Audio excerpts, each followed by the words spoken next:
Inovasi. Kata ini sering banget kita dengar ya kan? Sampai mungkin udah jadi kata kunci yang agak-agak basi gitu. Tapi sebetulnya apa sih artinya? Yuk kita bongkar konsep ini jadi sesuatu yang praktis dan bisa dilakuin siapa aja. Oke, kita mulai dari pertanyaan yang kedengerannya aneh. Gimana ceritanya makhluk fiksi pemakan otak ini bisa ada hubungannya sama ide-ide brilian? Percaya atau enggak, ini tuh contoh sempurna inovasi dari sudut pandang yang paling nggak kita duga.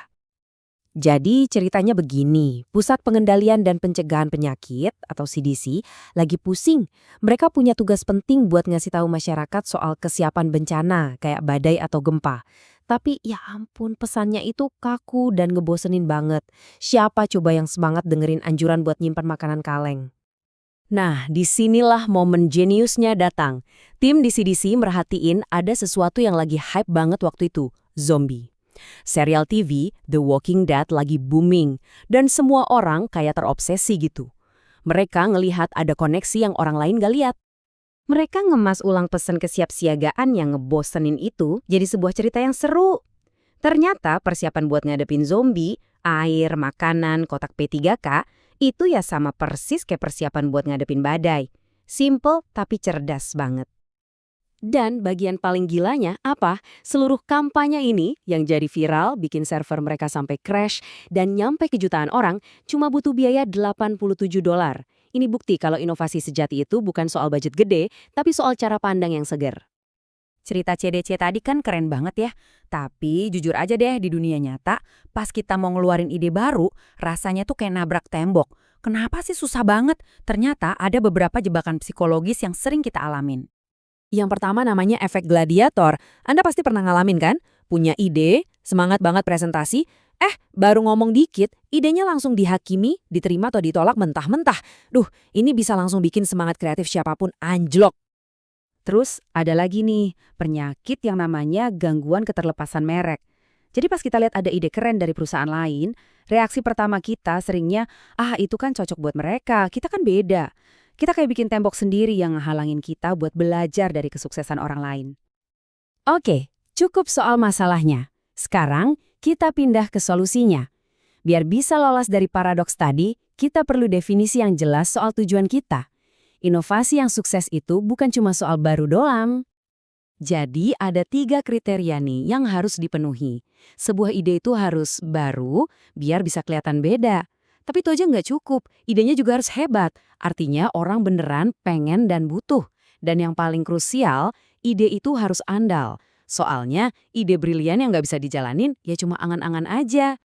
Nah, ini nih contoh sempurna ide yang baru tapi gagal total di tes hebat dan andal.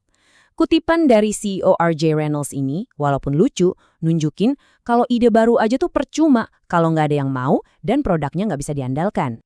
Beda banget sama Netflix. Coba deh pikirin, mereka ini jagonya memenuhi ketiga kriteria itu secara konsisten. Dari jualan DVD, pindah ke streaming, sampai sekarang bikin film dan serial sendiri. Mereka terus-terusan berinovasi biar tetap relevan. Oke, jadi pertanyaannya, gimana caranya biar kita bisa terus-terusan ngeluarin ide yang memenuhi 3 kriteria tadi? Tenang, kabar baiknya ada proses yang bisa dipelajari. Sebuah kerangka kerja 5 langkah yang simpel dan bisa dipakai siapa aja. Proses ini tuh kayak sebuah perjalanan. Kita mulai dengan mengamati dunia di sekitar kita. Terus kita menyaring buat nemuin pola-pola yang tersembunyi. Kuncinya ada di langkah menghubungkan pola itu ke masalah kita, buat menghasilkan ide baru. Dan terakhir, mempresentasikannya dengan cara yang meyakinkan. Yuk kita dalemin satu-satu. Kita mulai dari langkah pertama, mengamati. Ini bukan cuma sekedar ngeliat ya, ini soal benar-benar merhatiin detail-detail kecil di kehidupan sehari-hari yang biasanya kita cuekin.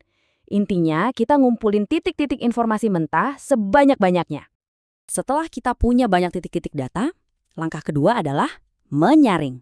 Di sini, kita mulai nyari hubungan di antara titik-titik itu. Kita mulai ngeliat pola, kayak lagi nyambungin bintang-bintang jadi rasi bintang gitu. Disinilah wawasan-wawasan baru mulai muncul.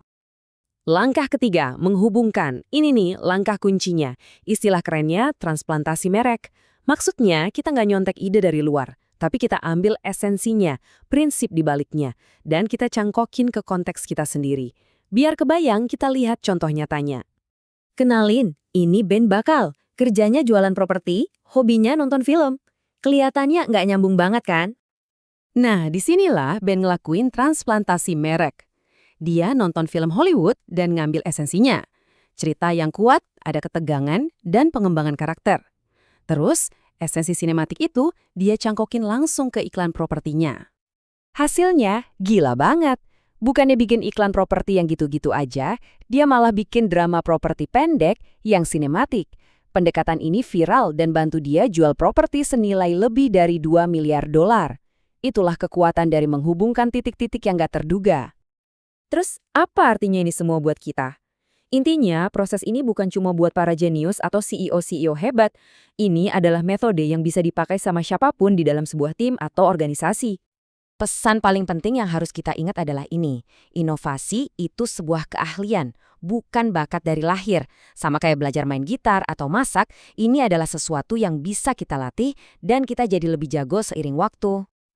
Dan ingat, setiap orang punya perannya masing-masing dalam proses ini. Kita nggak harus bisa semuanya. Mungkin kekuatan Anda ada di perencanaan, atau justru jago menantang ide-ide lama. Kuncinya adalah kenali zona kejeniusan Anda dan orang lain biar bisa kolaborasi dengan efektif. Jadi sekarang Anda sudah punya kerangka kerjanya, semacam peta buat menjelajahi dunia inovasi. Pertanyaannya sekarang bukan lagi gimana caranya, tapi apa?